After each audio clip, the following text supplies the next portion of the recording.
Stella grunted as she turned the safety back on for her rifle. The air smelled sweet despite the carnage, but that soon faded as the carcasses of the beasts evaporated. This job was messy, tiring, and gruesome, but someone had to do it. "They're getting more aggressive," Holly, one of Stella's partners, piped up. "That's the third attack this week." "Yeah, and the biggest group yet too," Flora marched over after retrieving her combat knife. "We usually deal with 2, maybe 3 at a time, not freaking 7. Stella was no stranger to the sisters' complaints. She usually drowned them out unless they roped her into their discussion. "Right, Stella? Like now?" Stella groaned. "You don't need to tell me anything." She slung her gun over her shoulder, letting it rest between her wings. "I already have a new shipment coming in so we can prepare." Holly cursed through her teeth. "Why does this crap have to happen?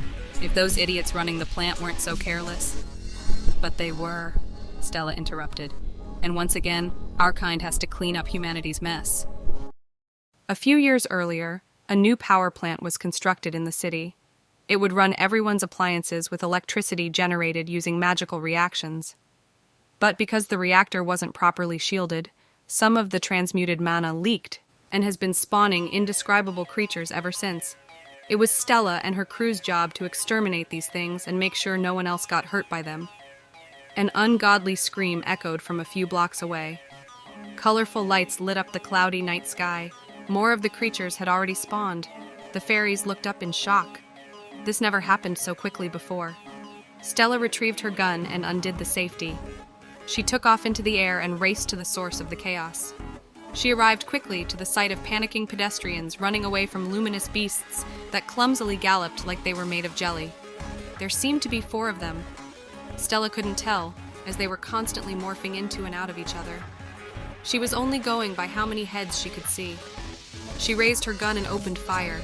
Her muzzle flashed hues of pink and purple as custom rounds shot out and pierced the beasts before her. One by one, they all fell, lifeless, and started to disappear. But as they vanished, more and more showed up from behind corners, under manhole covers, and out of dark alleys. Darker beings with veins of light across their bodies.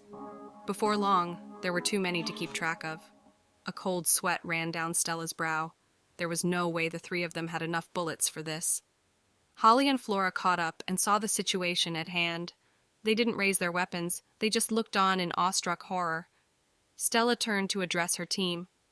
"I think we're screwed,"